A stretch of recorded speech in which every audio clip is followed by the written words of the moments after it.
Piye iki kok Bathara teko dengkulmu kuwi. Piye, ha? Arep gleleng ya kowe. Aku madake wedi karo kowe. Iki Bagong Kondyang bengi iki. Ngosasik dewa ayo. Kowe arep ngapa kowe? Arep mbelani wae. Bathara Narada ora mundur saka ngaras Pombong Wiraya. Tak katutke dosane. Iya. Iya wis aku tak mundur. Ora mundur sudet wetengmu metu cecule. Wis. Weteng kok metu cecule. Ayo ngomongno Bathara Guru ora wedi aku kaya. Terus? Iki kok malah salah alamat ya? Salah alamat piye? Sirku sing tak kon rawuh ki dewa kok iki malah tuyul. Tuyul dengkulmu mlocot kuwi dong ora, Gong? Hah? Kuwi Sang Hyang Pikulun Bathara Narada. Wah, dewa ta? Dewa lungguh ngisor. Wah, dewa ya ana sing elek. Ana. Narada, Pukulun nganggo pukulun. Pukulun. Sarawuh paduka pukulun wonten ing wana. Bombong Wirayang mriki. Pukulun Bathara Narada, kula ngaturaken sembah pambekti kula kunjung ya Pukulun. Kencang warudayang lak wong. Kok malah ngendang terus? Ora. Sebutane ngono kuwi. Jan musuh Bagong iki nek ora tatak atine mesti rontok mau-mau.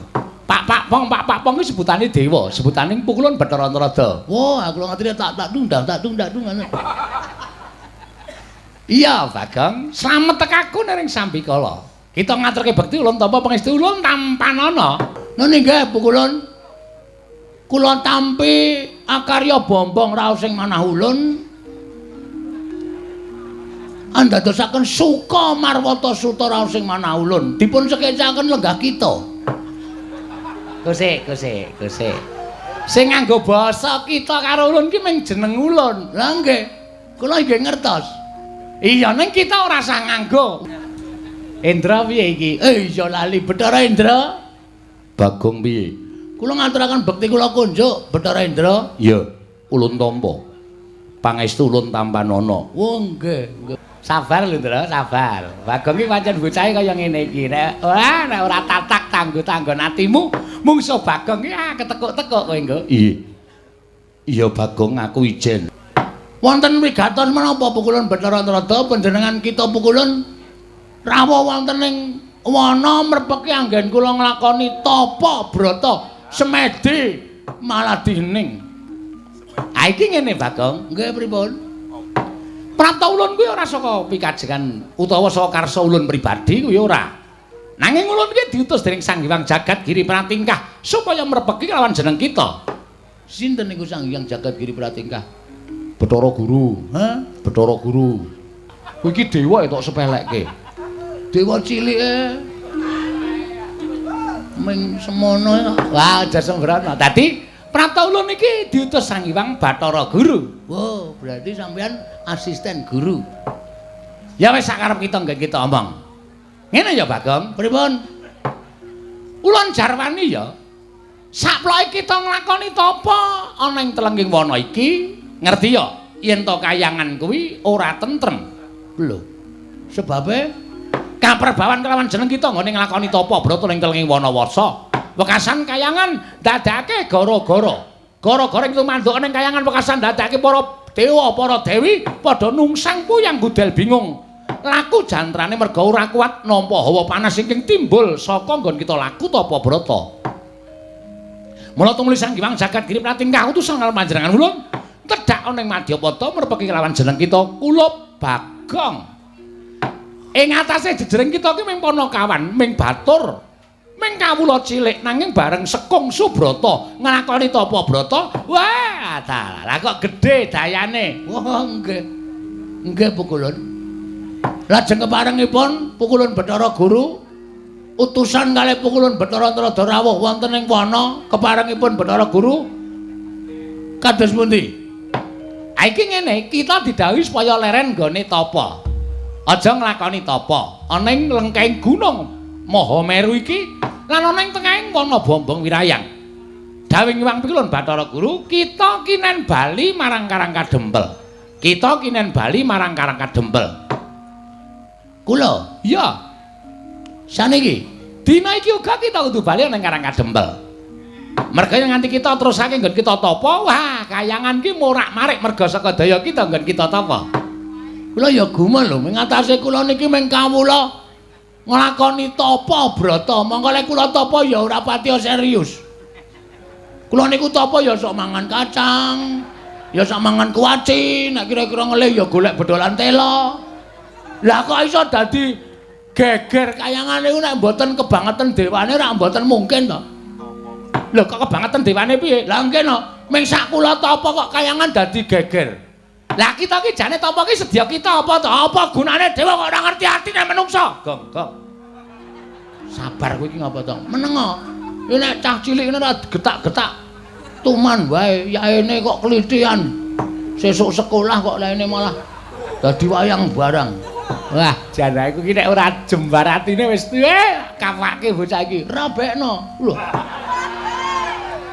Malah kon rabekke ora. Ha, kita apa ki janjane sedya kita apa ulun tak takon. Lah kula niku dewa mboten ngertos. Ulun ngerti, ning ulun kepengin nyuwun prisa lan jeneng kita. Yen ulun ngerti kok ulun batangake dhewe iki tegese ulun kok ngasake marang diri ulun pribadi. Oh, ngoten. Jelase ngoten. Oke, ora masalah.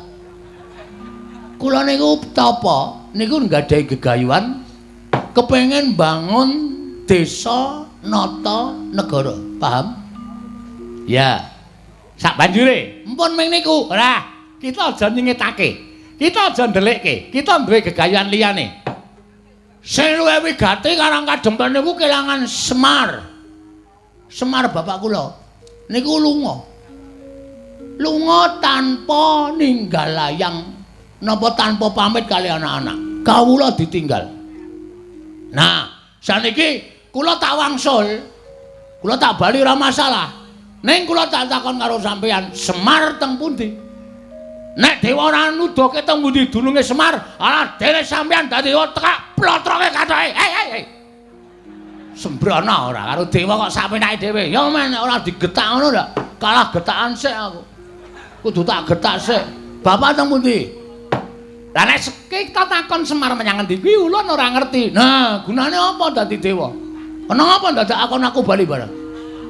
Ora ana gunane wis sampeyan dadi dewa, ngakon Bagong bali saka wana Bombong Wirayang. Nek sampeyan tak takoni Semar ning endi, kok sampeyan ora ngerti. Lah ulun ki ora ngerti tenan. Ha gunane apa dadi dewa? Rumangsaku ki lho Bagong karo sapa-sapa ora kuwalat lho. Bagonge waton ledan ngono kuwi dadi apa-apa ki tawar. Apa kok ming dewa jaratane tak uyuhe ora apa-apa kok. Ming dewa, santen aku. Pun mang takon. Kok mang takon, mang wangsuli. Bapak nendi? Walah trondolo tenan iki. Lah iki ana dewa kok kerepotan. Ora repot ning takon sak nyatane. Nek sampean iso ngandhake Bapak, Bagong, Bapak nang kene. Sampean mang terus nyerlok kula. Lho. Dewa kok Sherlock? Modern kok dewa ora ndek HP nggo ngapa? Oh iya. Kula paranane Bapak, ulus Bapak ayo kondur. Ayo nata desa mbangun negara. Karo aku Pak ning aja lunga, Bapak kagol perkara apa? Mengko nek Bapak gelem kondur kula ya tak bali. Nek kula bali Bapak ora ana niku teng atine sedih. Ngopo, Gong? Mangan kewane. Ora apa-apa dilek wae. Ora apa-apa dilek. Antes yang lho aku bareng kok dinesoni ora. Ngoten, kula tak wangsul, tak bareng karo Bapak. Nek dewa ora nduduhke Bapak, mbok sampeyan ngruduk wana Bombong Wirayang. Sak dewane kon teko kabeh nang kene. Bagong ora bakal mingset sejangkah. Lho, nek ngono tegese kowe wani karo dewa. Lho, wis bengok-bengok ket mau kok dikira ora wani iki piye iki? Iki genah wis wani kaya ngene iki. Wah, cilaka tenan nek carane kaya ngene iki, ha, Jan. Ha iki terus aku lare goleki bapakmu nendi? Ha, bapak diatur kondur sik teng Karang Kadempel. Nek bapak mboten kondur teng Karang Kadempel, yakin kula ora bakal bali. Lah nek kita ora gelem bali, ulun ing ngruda paripeksa. Ngruda paripeksa karo Bagong nuwun sewu, rawe-rawe rantas, malang-malang tak putung. Mangane Bagong kelangan bapak, Bagong ora iso sida mbangun desa Natanegara, gunane apa kula urip teng alam padang nek ora migunani tumraping wong liya. Ora ana gunane. Amba ulung kula modar cemplungke kawah Candra Dimuka, kaluan ring ngrasake mbangane urip.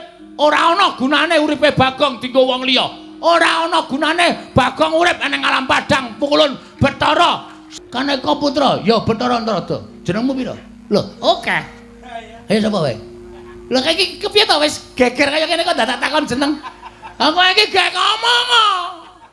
Nek wis bengok-bengok kaya ngene kok ora ana tindakan bablas. Niatmu piye? Nek arep gawe Bagong bali ora gelem ya sampean gek nesu, ngono lho. Wah, tutuk sepatu sisan kowe. Nyilih sepatune tak ngluthuk kowe. Lho. Nyilih sepatu kok ngluthuk sing duwe karepe piye? Endra, wonten dawuh iki Bagong piye kaya ngene iki Endra?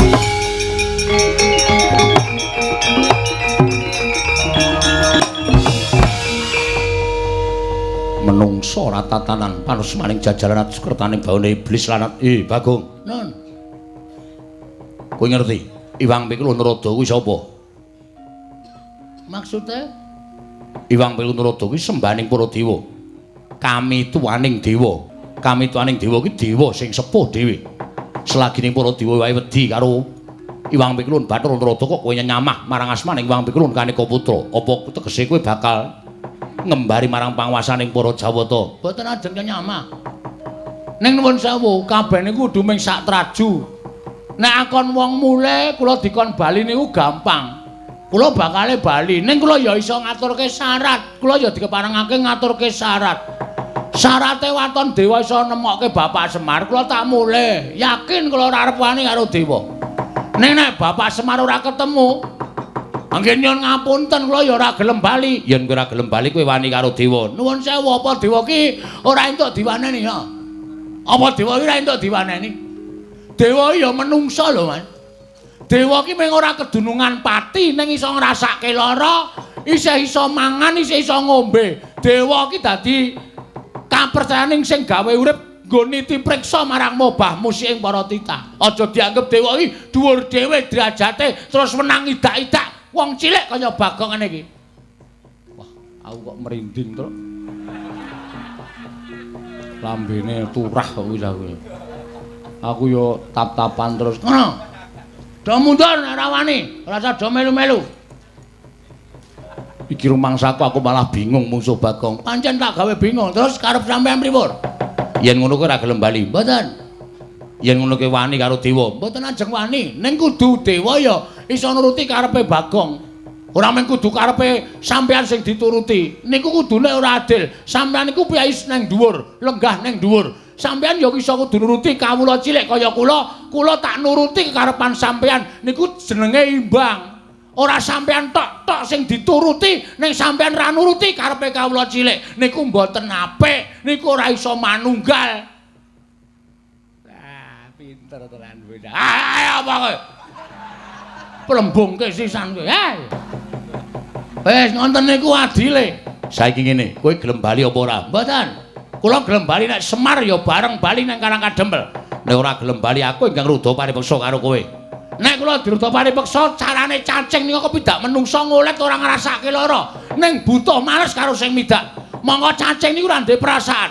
Nek sampeyan ajeng mula sara karo Bagong, kula menungsa. Kula niku titah dimenehi perasaan. Nek nganti kula ngrasake lara, nek kula males karo sampeyan, sampeyan aja lara ati. Metu njaba. Piye?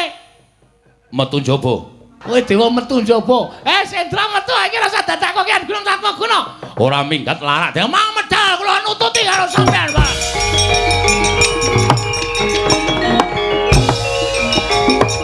Udus. Iki nek kocluk. Kowe nantang dewa ngono kuwi apik apa piye? Kowe iki ameng-ameng nyawa uripmu, Gong. Kowe padha karo anguk-anguk kawah Candra Dimuka lho, Gong. Kowe kok nantang karo Bathara Indra. Bathara Indra ki sapa? Ambo. Kok takon aku? Aku ora tau ngurutke silsilah Bathara Indra kok. Nggo ngapa? Bathara Indra ki putrane Bathara Guru sing nomor 4. Ngono. Nek kowe wani karo Bathara Indra, nek nganti Bathara Indra ki ngajak kanca-kancane ruwang-ruwange dewa ngeroyok karo kowe piye? Mongko ana dewaning geni, ana dewaning banyu, ana dewaning angin, ana dewa sing tukang jabut nyawa. Aku ora wedi. Wis to. Lah mbok do ngruyuk karo aku ora masalah, Truk.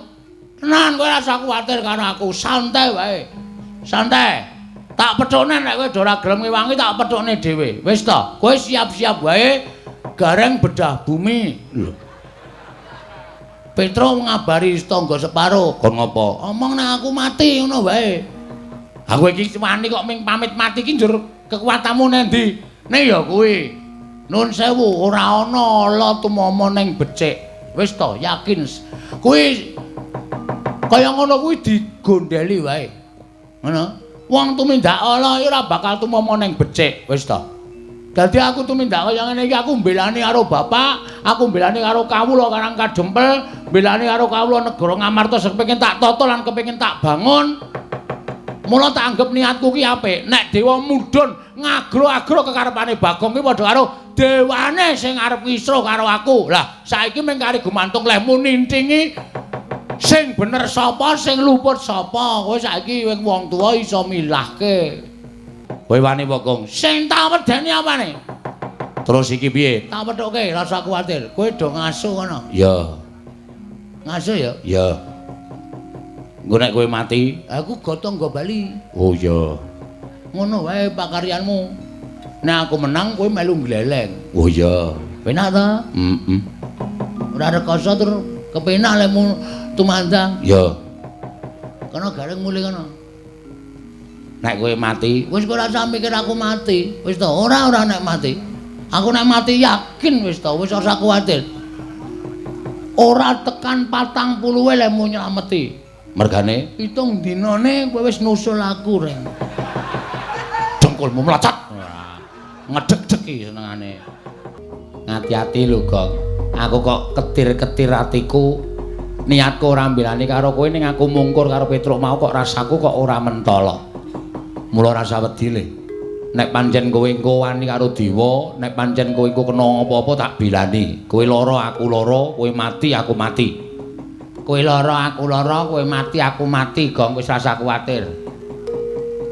Iki tenanan maming kandhek ana ing lambe. Tenan Gong lahir batin. Nek pancen tenan maturake panuwun ingkang tanpa pepindhan terus. Ning mungsuh awake dhewe iki ora bae-bae, iki wong abot kabeh. Mungsuh awake dhewe iki dewa-dewa. Heeh. Ha terus piye? Kowe ora usah melu-melu, iki perkaraku. Ya. Ning nek kira-kira kowe engko weruh, aku cilik diajar karo dewa, gedhe aku arep dipateni, kowe maju ngewangon aku. Siap, rasa kuwatir, Gong. Siap, aku ya siap rasa kuwatir. Ning gelis ora ngenteni aku mati lagi maju. Ya. Aku kira-kira arep dipateni kowe langsung maju. Siap, ora usah kuwatir. Tak pethoke sik, jake rembukan apik-apik. Nek ora iso jak rembukan apik-apik, Tak ajare para dewa, nek aku kalah kowe ngewangi. ora usah kuwatir, Gong. Aduh, tak ceraki cerak tak doi. Piye maksudnya kuwi? Maksudnya piye kuwi? Aku ado, Tak ceraki, nek isra, tak doi. terus lare mbelani kapan? Hah? Nek mbelani ra sanggo kata-kata sing bingungke. Gong tak ewangi ngono wae. Ora do paham artine kaya ngono kuwi. Oh iya, iya. Sadar ora? Iya, iya, iya. Gareng nggawa gaman kowe awakmu cilik. Tangane cekor sikile becik. Nek kira-kira aku kena apa-apa, maju. Wis rasa kuwatir. Kowe karo aku ki pinter aku nek gelut timbangane kowe.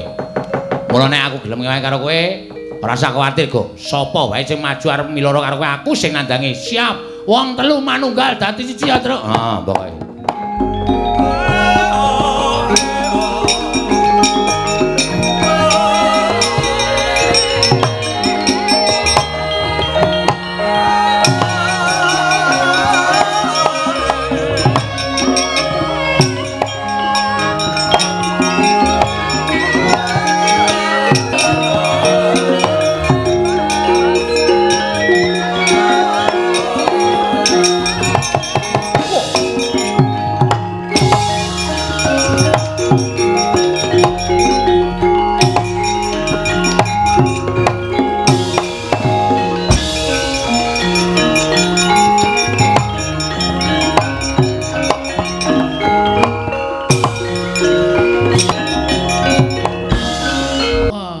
ujug langsung loro, Tru.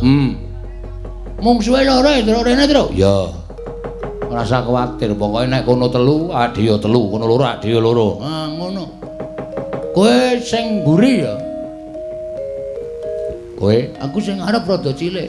oh, Mungsu kok milih-milih ora. Bathara Indra. iya Bagong. Nedas pundi Mulun? Aku tetep nampa pengendikaning Wang Pikulun Bathara Narada kinen nyingkirke karo kowe. Kowe kudu bali saka lengkeng Gunung Mahameru. Ana ing saka ngaras Bombong Wirayang. Lan aja mbacutake nggonmu nglakoni tapa. Ya, Bagong kowe bali yo. Ora gelem bali kowe ngerti, ulun sapa? Ulun Bathara Brahma. Wow, Bathara Brahma. Heeh. Dewane ngopo? Dewaning geni. Wow, ngambil reke. Lho. Kok diwa geni kok nyilih rek ora? Mesti apa-apa iso kobong kae. Mestine. Kowe bali yo. Aja ngeyel. Ngeyel karo Bathara Brahma aja kakon dosa.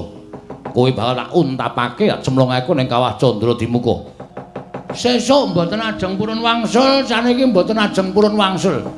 Paribasanipun adanku dewa kayangan ngebiyuki lengkeng Gunung Mahameru wonten ing wana Bombong Wirayang kula mboten ajeng wangsul. Yen ngono kowe wani karo dewa.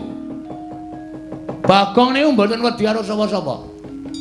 Bagong niku ora tau wedi karo sapa-sapa. Waton landesane kula bener. Kula ora ganggu kayangan kok kula nglakoni tapa. Tur dewa takon goleki bapak kok ora sago. Gunane apa dewa niti priksa karo mobamu sing para titah. Kudune dewa ngerti. Wong dewa iki iso nyawang jagat saisine kok. Nek kula wangsul sampean kudu nuduhke, "Lho Bagong, bapakmu nang kene iki lagi ngene karo iki duwe gawe kaya ngene." Mengke tak jujuke Semar. Ming perkara kana mong kaya ngono angel lho. Kok kaya didelik-delikke? Ulun ora ngerti ning endi bapakmu. Kok ngono kok dewa? Dewa kok ora awas paningale. Yen ngono kita wangkal. Wis ket mau arep wangkal aku arep. Wani karo Bathara Indra. Sing tak wedeni apamu? Siap lho, Tru. Ya. Iso nglangkahi kuwandane Bathara Indra. Kowe kelakon tapa ning wana Bombong Wirayang. Iso nglangkahi batange Petruk. Lho. Kok aku sing dijokke piye? Ya batangku barang urung rampung kok. Oh iya. Kowe kena nundung aku saka alas Bombong Wirayang. Mati dene aku. Pangga tak ayoni. Terus. Ya.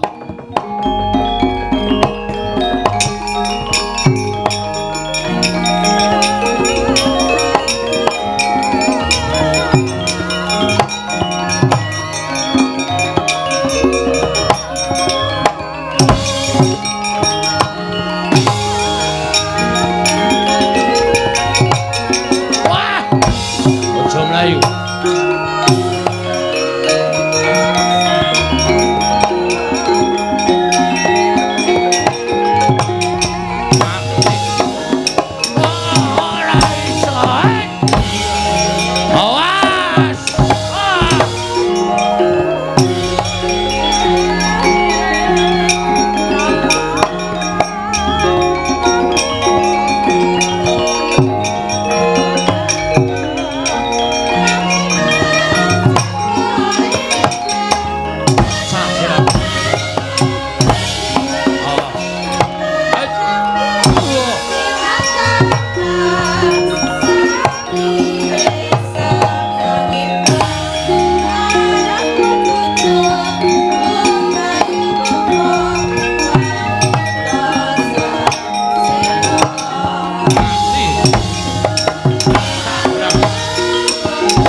sirah dilungake. Ayo ngantem sak tutukmu.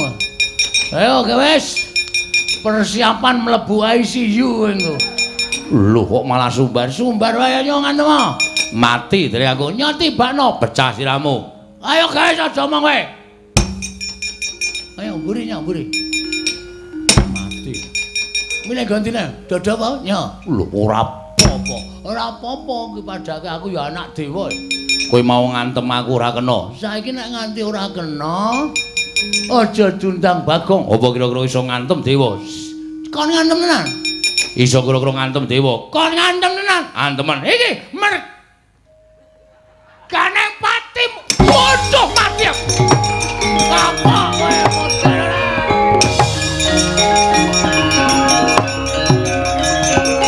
Mati ya. Waduh. Ayo sambat ta we. Amun Suramata, Jamrata ing banyen Pancam Badaya. Candak kowe panjamu.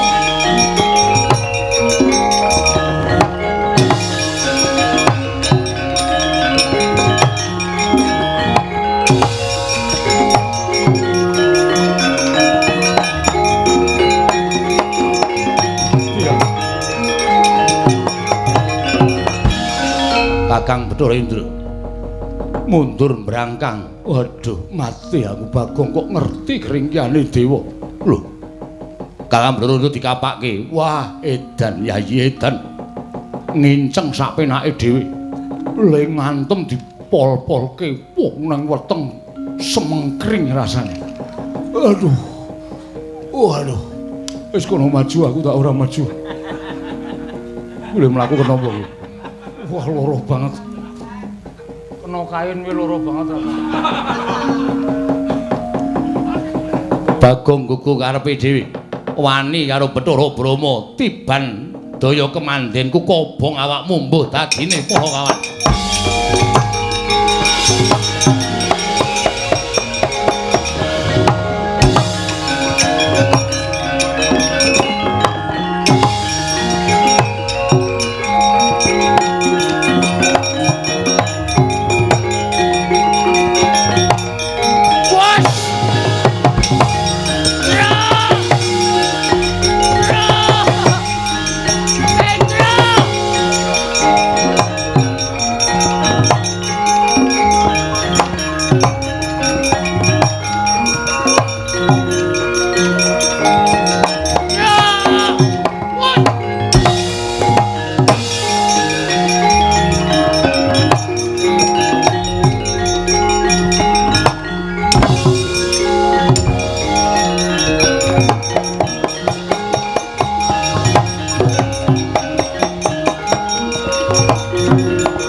Tata. Wong iki kandhane ngeyel, Bathara Brama iki diwaning geni. Genine nyemplung kali kowe tak uncalke kali. Mangan apa? Mbok iki. Rasane ora karo-karoan ya, Tru. Paling mlebon iwak. Iwak apa? Wis pokoke diampet kok. Wis ben aku apa-apa doyan kok. Ha iya. Canggleleng kok. Hei, Bathara Brama rene kae. Yo, aja ngubal-ubal genimu kowe mah. Lho. Masa apa? Brama. Ayo, ijen padha ijen tangan kosong karo aku. Maju, Gong. Oke. Ajare.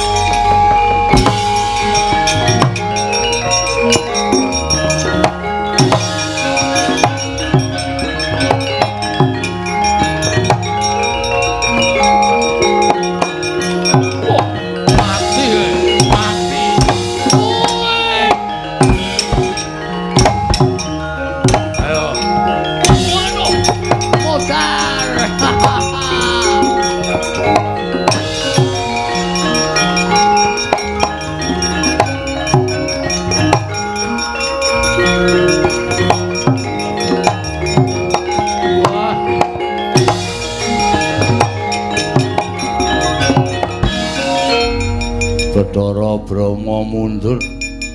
Oh, ladal. Bagong pancen ora kena dijum sarana aris. Wani gawe begereng para dewa. Oh, konangan Yama Dipati jabut nyawamu mbok dadine pati. Oh.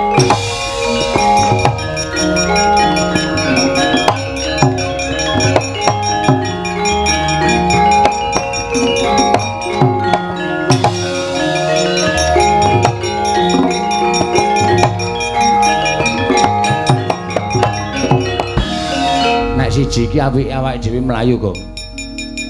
Ki dewa tukang jabut nyawa. Sapa jenenge? Yama Dipati. Ayo sing jabuti nyawa-nyawa kuwi.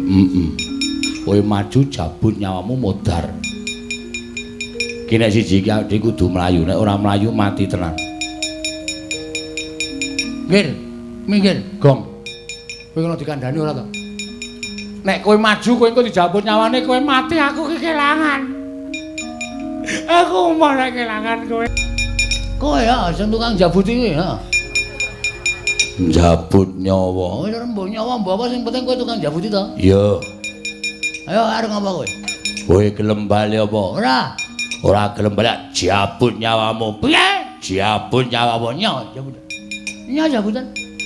Kowe iso jabut aku? Bumi langit tangkep mati tenan aku wis candak sirahmu sendal nyawamu wis hei hop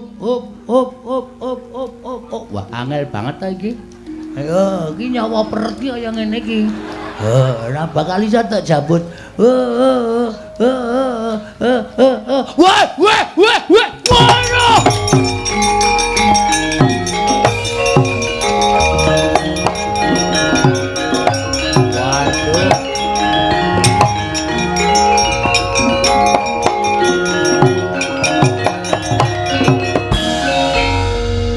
Dipati kok bagus. Bonek mungsuh pana kawan niku kewirangan. Ajeng kula jabut nyawane ajeng kula candhak sirahe angel raja mak lunyune. Bul Bagong niku sirahe digrujuk solar. Anggere keneng mlunyu, keneng mlucut, keneng mrucut. Lah cah edan lah kok tadi jenggotmu ilang. Disaut jenggote dijabut sak kayange. Waduh, priye jamak. Kula niku nek ngethok mbaka sithik krak-krik niku sak gegem mabrol ngoten. Aduh. Panas iki jamak. Ana janggut kok panis. Piye iki kok Bathara teko dengkelmu kuwi. Piye, ha? Are gleleng ya wae. Aku madake wedi karo kowe. Ki Bagong kondyang bengi iki. Ngosasik dewa ayo. Kowe arep ngapa kowe? Arep mbelani wae. Bathara Narada ora mundur saka negara. Kok negara ngaras? Pombong wilayah. Tak katutke dosane. Iya. Iya wis aku tak mundur. Mundur. Iya. Ora mundur sudet wetengmu metu cecule. Wes. Weteng kok metu cecule. Ayo ngomongno Bathara Guru ora wedi aku ayo.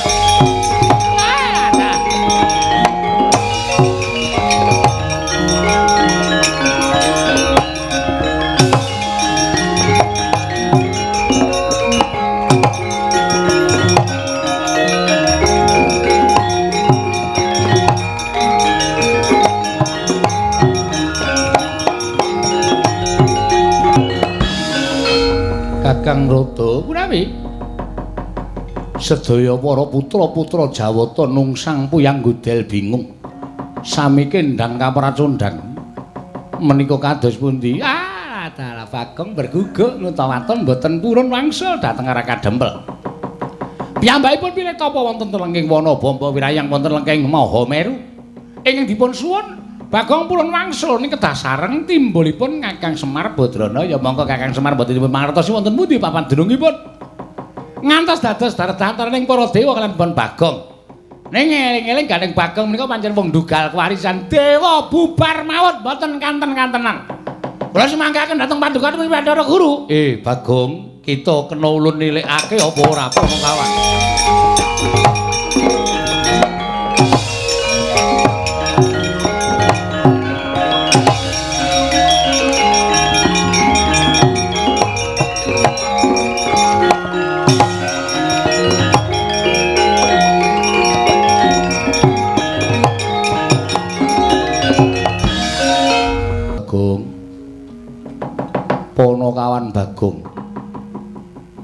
dawuh ulun. Kita ngerti ulun sapa? Nun nggih, kula ngertos. Paduka ulun Bathara Guru. Kita kuwi ngerti ulun sapa? Sesembanipun para titah. Ulun dawuh kelawan jeneng kita lumantar Kakang Trada. Kok kita ora ngestokke? Nun sewu pukulun, kula dereng purun wangsul. Sebabe Bapak Ical. lho. Ilang kena ngapa? Mboten ngerti, lali deleh. Hus. Lali deleh ora bapak ki menungso. Heeh, pokoke murca saking Karang Kadempel. Kula purun wangsul. Mergo kula ya ndek gegawan kepengin bangun desa, bangun kutha. Iya. Ning kudu bareng karo Bapak Semar. Nek Bapak Semar mboten kondur, kula ya ora arep mulih. Kita ngerti, kita laku tapa ning wana Bombong Wirayang kuwi gawe geger kayiwangan. Mula tumeli ulun urusan kelawan para dewa ngundurake kelawan jeneng kita. Kula mboten purun wangsul. Kita wani karo ulun. Mboten. Lah kok kita moh bali? Yen kita ora gelem bali tegese kita wani karo panjenengan ulun. Nyuwun pangapunten nek panjenengan pun dikon kaya ngoten monggo mawon. Ning kula mboten ajeng wani kaliyan dewa. Ngene wae Bagong. Pripun? Yen kita kuat nadai daya kekuatan ulun, kita bakal ndak keparangake topo ning Bombong Wirayang. Nah yen kita ora kuat nadai daya kekuatan ulun, kita bakal kendang kapracondang mbuh menyang endi tibane. Yen perlu tiba kita bakal dadi sarana tekaning pati. Pun ngoten mawon malah prayoga, Gong. Ora edan kowe iki. Kowe piye to, Gong? Menenga. Oh minggat bae kono. Senengane ngegol-goli wong ora. Kowe nek kena daya kekuatan ing Bathara Guru kontal, kowe tiba sirahmu ketatap padas, pecah. Modar kowe. Truk. Nek bapak ora mulih, aku mati ra apa-apa, Truk. Wis kono kowe mulih kono. Kono ngurusi anak-anakmu kono. Aku tak mati ra apa-apa. Ning nek kowe mati tenan aku kelangan. Wis to, santai. Rasa kuwatir engko bapak kon gojek karo simbok men simbok meteng meneh. Engko terus anak-anak aku kaya aku ngene iki, ngono kuwi.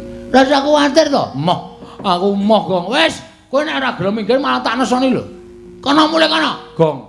Wis ke santai wae. Arep tak rasake kaya ngapa to kekuatane Bathara Guru iki. Iki ku jane ra ndek kekuatan. Nek ndek kekuatan mesti dadi Bathara dosen. Hus. Iki kebiyen mung guru terus gajine ra mundak-mundak. Ketiban guntur geni guntur angin. Mbuh tibamu Panakawan Bagong. Pun mang tibake nek pancen ajeng nimbake guntur geni guntur angin pun monggo. Kula ikhlas mati ora apa-apa pukulun. Kene margane pati kita Panakawan. Wah! Ngangkel wae.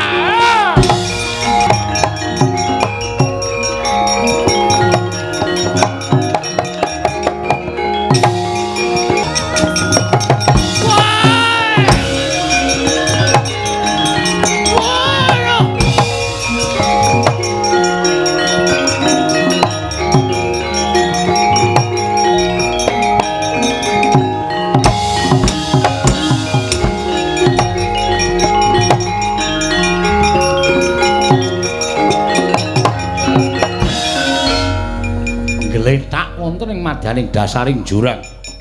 Kelora Bagong nalika semanten mestaka ketatap padas. Mila datan eling Purwadaksina. Wonten telenging wana gung liwang-liwung. Parandening mangke dereng dipun ngertosi wonten pundi wana winastan wana. Tuwin papan pernahing Kelora Bagong nalika semanten eling-eling wujuding Punakawan ingkang ndugal kewarisan. Pinawong dening dewane. Nadyan dawah wonten tengahing wana parandening mangke wonten wujuding sato wana ingkang wujud banteng ingkang nyaketi Kelurah Bagong nalika semanten sarwi angen embus-embus dhateng kuwandanipun Kelurah Bagong graita bilih Kelurah Bagong sampun sirna sigra ndekem punang batheng wonten ngajenganipun Kelurah Bagong.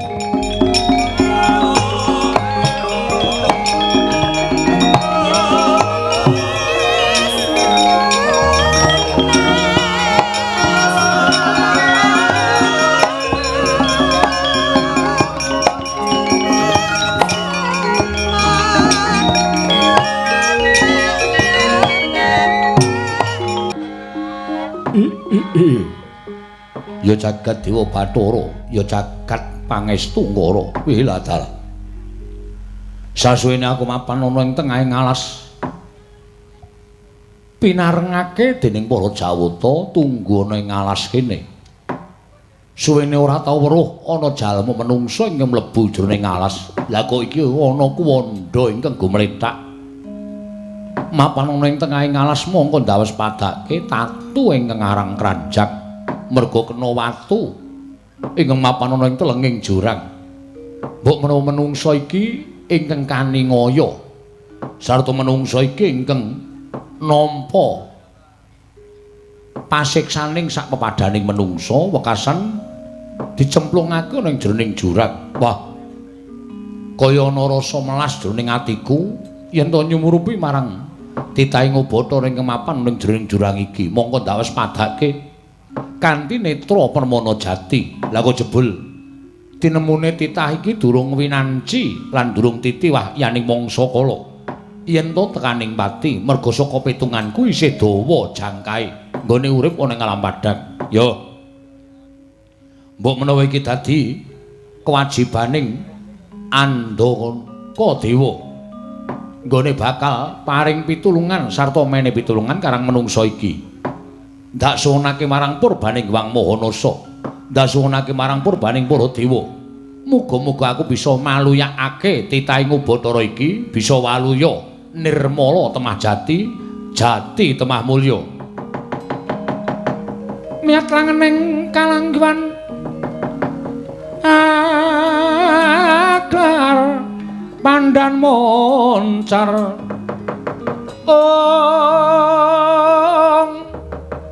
Tinoner kekonang surem sorot etan padang.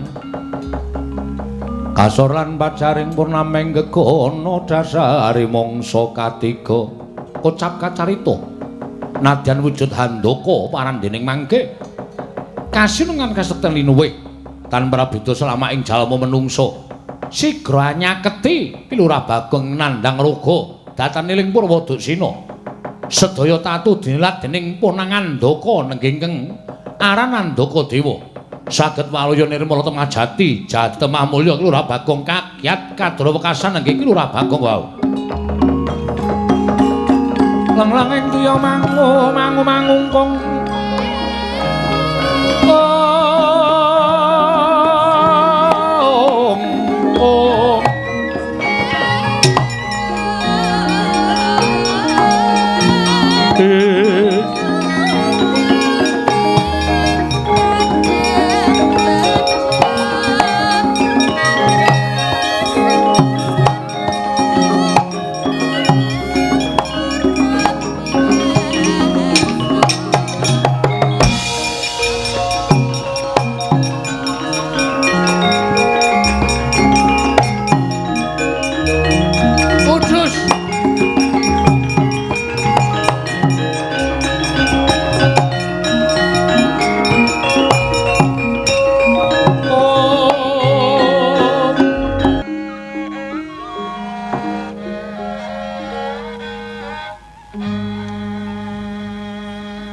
arep Idul Adha kok wis ana sapi gedene semene. Aja ngawu gawar ngawur. Aku dudu wujuding sapi. Lho, iki kok kewan kok iso omong wae lah. Film kartun iki. Dudu Bagong. Dudu. Kok ngerti kalih kula? Ya ulun ngerti. Aku ngerti kelawan sira merga aku diwenangake ngerti marang sapa wae. Aku nadyan wujud handaka parandene aku ingkang tunggu alas kene. Lan aku kuwi ngluwihi marang sak pepadaku. Dene wujuding satu wana, satu kewan. Aku bisa tata jalma kaya jamak lumrahing menungsa lumrah. Wah, lah gleleng tenan iki. Agi iki aku weruh ana wujuding handaka niku napa to? Handaka niku kanca kula. Dudu. Handaka kuwi wujude bantreng. Wah, lah bantreng. Ampuh iki. Iya. Dikeparangake dening para dewa, aku kuwi bantreng sing ampuh, isa tata jalma, ngerti sadurunging winarah lan ngerti lelakon sing aku ora ngerti. Yakin? Iya, tenan. Nek pancen tenan sampean jenenge sinten? Aku aran Andaka Dewa. Andaka Dewa. Ya, Wah, bandange jenenge Andaka. Aku sing menungso ming Bagong. Jian wis ora adil. lho aja ngono. Aja nyebut sing ora-ora. Bagong, Wonten dawuh kena ngopo kita kok nganti tekaning pati ning telenging jurang? jare sampean apal, ngerti lelakon sadurunge winarah, ngerti lelakon sing ora panjenengan ora ngerti. Saiki nek pancen tenan aku kena ngopo? Ayo. Nek ora iso bedhek sampean ngendika niku mung goroh kabeh. Ya, yen pancen kita njaluk ulun ingkang batang lelakon kita, ulun bakal batang. Nggih ampun isih urip kok arep batang. Gus iki tegese batang kuwi merdekake apa ingkang lakon lan kita lakoni. Lah ra ngoten. Napa kula kenging napa? Kita ingkang sekawit tapa ning lengkeng Gunung Mahameru ana ing alas bombong wirayang. Nanging ora dikeparengake dening para dewa. Wekasan kita Pancakara kelawan para dewa. Nalika semono para dewa padha kendhang kapracundhang kuntal kaprapal kalah kelawan jeneng kita. Wih lah bener kabeh. Terus kita adu arep karo Bathara Guru, kita kena daya pangaribaning Bathara Guru ya kuwi wujuding pusaka guntur geni guntur angin. Kita kendhang kapracundhang tiba ning alas kene, kita tekaning pati. Wo nggih matur nuwun. Cocok kabeh nek ngono sampean pancen banteng sing ampuh tenan. Ya, dikeparengake dewa pancen dadi banteng sing digdaya. Syukur, syukur. Kula ajeng takon. Takon apa? Sasuwene kula lungeni bojo kula aman-aman mawon mboten. Soale kula niku ngerti gareng niku seneng kali bojo kula. Dadi kula kuwatir kula tapa niku ya atine menak-menik tenan. Engko nek gareng terus wirawiri nggawa apa pit Jawa nika? Ora, Bagong, bojo kita kuwi setya kelawan jeneng kita. Weh, la edan. Lahir batin. Lahir batin. Kok tau ngrujuk ember kula? Merga saka nggonmu kebangetan ninggal kelawan bojo pirang-pirang dina ora bali nganti bojomu nesu. Ning yen ditonton saka katresnan, bojomu kuwi lahir batin tresna kelawan kita. Wis tau sedeng? Durung. Wis tau selingkuh? Durung. Sing wis tau selingkuh bojone Gareng. Mula kok bojone Gareng anggere sore le macak lambene nganti kaya wong mamah godhong jati. Abinge ra jamak-jamak. Karo sapa? Karo Semar. Weh. Tak sudet tenan wetenge Semar nek pancen Udu. Pokoke kita ora perlu ngerti. nggih, matur sembah nuwun, matur sembah. Aman nggih pokoke. Iya. Ah sak banjure nek pancen sampean ngerti niat kula niku jane pripun? Bagong, Wonten dawuh yen kita bakal mbangun desa nata kutha kuwi sayekti panjangka ingkang becik. nggih. Ning gandeng kita kuwi mung ijen ora duwe kekuatan sabab Semar lunga saka Karang Kadempel. Lho, sampean ngerti bapak kula bareng to? Ngerti? Wo lah den bandeng ampuh tenan iki. Iya, Bagong. Nggih. Tulung nggih. Anu napa? Nek pancen sampean pancen ampuh tenan sesuk Bupati kali wakile bupati didadekke pisan nggih. Iya, ulun dadekake. Nggih, matur nuwun. Ampuh tenan. Iya, Bagong. Lah terus bapak lunga. Iya, bapakmu lunga. Lungane teng pundi? Aku ora wani nuduhake merga iki isih sinengker dening panguwasaning dewa. Wo. Lah terus Gegayuhan kita ingkang kaya mengkono mau sayekti ora bakal bisa kelakon yen tanpa wong atuamu. Nanging uga ora bakal bisa kelakon yen to tanpa pambiyantuning para Pandhawa. Pandhawa kuwi bendarane wong atuamu. Ngene Bagong. Wong kang bakal bangun desa, bangun kutha kuwi sayekti kudu gumolong manunggal tetunggalan antaraning bendara utawa kawula. Ana ingkang nyebut manunggaling kawula lawan Gusti. Kawulane manunggal kelawan Gustine tetunggalan sengkut gumegut padha bangun desa lan bangun kutha. kamangka dina samengko tumrap aku bendaramu Pandhawa kuwi nedeng kelimput.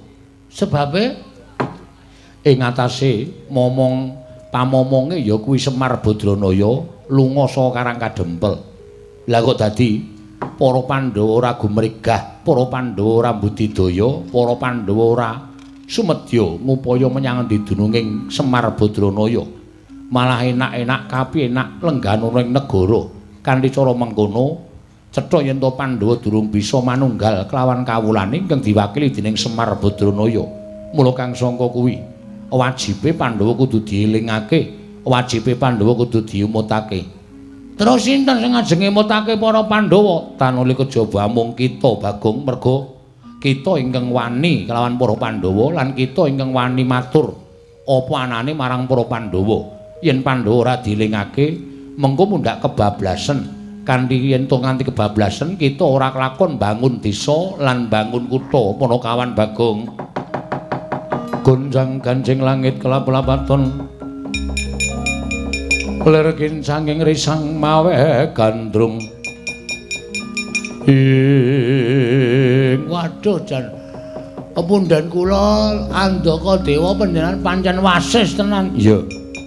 Jalaran lamun Semar ora timbul dadi wakiling para kawula, sayekti samengko apa ingkang kita jangka ora bakal kasembadan. Panjangka kita kudu nyuwun palilah kelawan Semar Badranaya apa dene para Pandhawa. Terus niki apike pripun?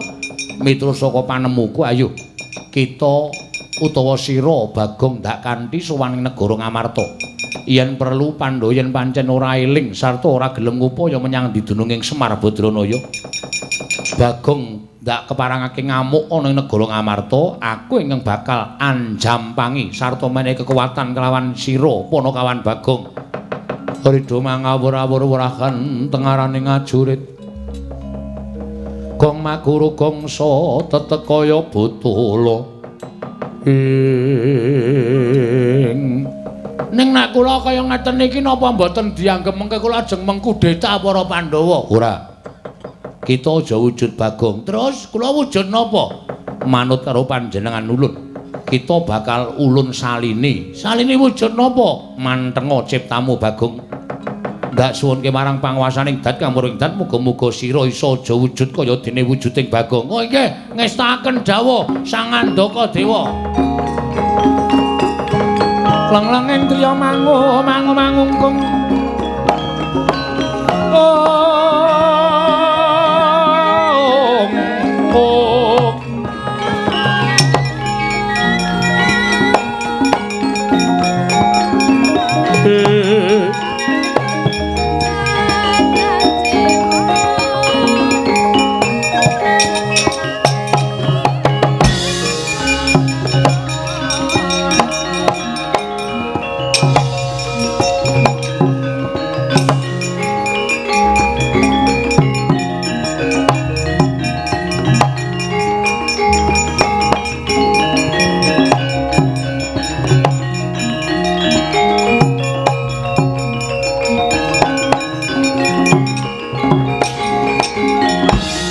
Alukon lagune nglekas Lukita linuting kidung kadung kader ngamomong memangun manah rahayu. Bagong Wonten dawuh jane bakal ulun saline wujud satriya ning jebul raimu angel dipermak. Wis jan cilaka iki. Awake wis wangun kaya ngene, raine ra iso dipekonah. Niki ra iso digawe pripun-pripun. Ora iso, raimu kuwi paten. Waduh. Cilaka ki cor-coran kok ya. Oh lah, terus pripun? Kita wujud satriya. Nanging kita bakal gampang kadenangan merga ya merga raimu ingkang angel dipekonah mau Bagong. Pun mboten napa-napa, sing penting gleleng ngono wae. Wis ora masalah ngene iki. Terus kowe bakal dadi kadang tarunaku. nggih, Aku Andaka Dewa, kowe Andaka Murti. wah gleleng iki. Mungkin nek pun bubar karo rasa diganti nggih. Lho. pun ngeten mawon kula tak bali tak gandrung bojo kula. Balung kiren bakal coba gunung tenang wong gelelang pokoke. Nek wis rampung kita bali kaya wingi une. Wah, cilaka iki awis glelange kaya ngene. Terus keparengipun ayo mangkat menyang negara Ngamarta. Pandhawa ora gelem ngupaya Semar Badranaya, aku lan kowe ngamuk negara Ngamarta. Monggo kula numpak sampeyan. Hus aja. Mlaku dhewe-dhewe. Wah. Mengke nek ditakoni wong teng dalan disade pinten ngoten pripun? Kula darani nggawa sapi metal. Tak gudak ndasmu lho, Bagong. Nesu bantrenge. Endi nyang kok nesu ora? Aja sembrono, mengko ndak kualat karo aku. Oh nggih, ngerti aku mangkat dina iki. Suwawi, Pak. Suwawi kula dherekaken aku bablasane cangkeme. Iya, aja kaya bocah cilik. Ampun gedhe dinake bocah cilik. Mangkat karo aku, Bagong. Monggo kula dherekipun anu Andaka Dewa Yayan Danamurti ya.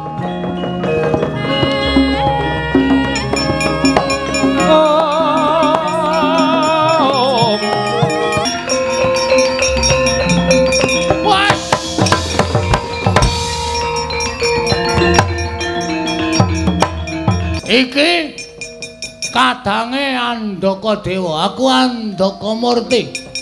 Pandhawa ndi, Pandhawa? Cetha yen to Pandhawa wong kang ora ngerti karo kabecikane wong liya. Pandhawa ora ngerti karo kabecikane Semar Badranaya. Ora goleki malah padha suka parisuka lengdan sila tumang kendangan ladrang. Awe goblok banget aku. Kendangan dengkul sak kepenake dhewe. Endi bales budimu karo Semar Badranaya? Ora padha goleki Semar, Andaka Murti ngamuk punggung Suratamtama. Surawiyaga. Mati dereng aku legane kali.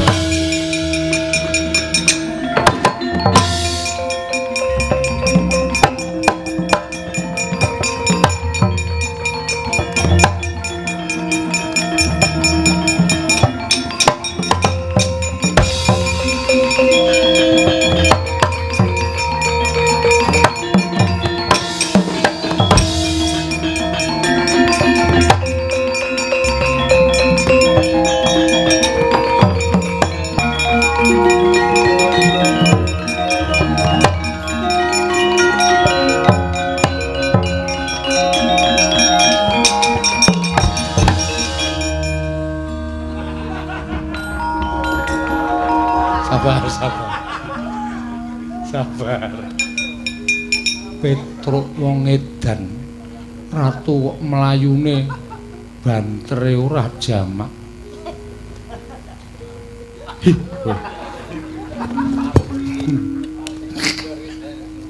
Ratu kok ngantem kok ming. Kowe. Apa kowe?